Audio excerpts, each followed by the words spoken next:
Bismillahirrahmanirrahim. Para ulama yang menganggap khutbah itu wajib berbeda pendapat dalam menentukan soal khutbah yang dianggap sah. Kata Ibnu Al-Qasim, yakni khutbah yang disampaikan dalam bahasa Arab yang diawali dengan bacaan hamdalah. Kemudian kata Imam Asy-Syafi'i, minimal khutbah itu ada dua.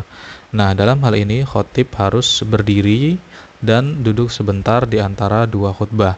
Masing-masing di antara dua khutbah tersebut harus diawali dengan bacaan hamdalah dan sholawat atas Nabi.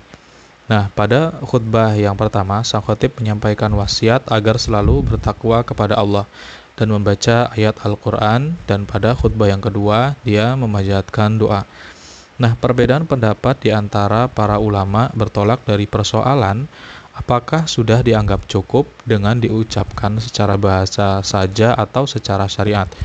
Nah, ulama-ulama yang menganggap persyaratan minimal khutbah sudah dianggap cukup secara bahasa, maka mereka tidak mensyaratkan adanya tambahan sedikit pun dari ucapan-ucapan yang dikutip dari Rasulullah. Begitu juga sebaliknya bagi ulama-ulama yang mensyaratkan minimal khutbah secara syariat. Nah, adapun yang menimbulkan perbedaan pendapat ini karena khutbah berisi ucapan-ucapan yang itu dikutip dari Rasulullah, yang sebagian itu sudah ditetapkan dan yang sebagian lagi itu tidak ditetapkan. Nah, ulama-ulama yang cenderung menekankan pada aspek hukumnya saja, mereka mengatakan bahwa khutbah minimal adalah sebagai khutbah orang-orang Arab secara bahasa.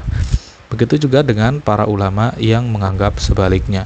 Menurut Imam Malik, duduk bagi sang khatib itu bukan termasuk syarat khutbah, tetapi menurut Imam Asy-Syafi'i, seperti yang sudah dijelaskan sebelumnya, duduk adalah salah satu syarat khutbah.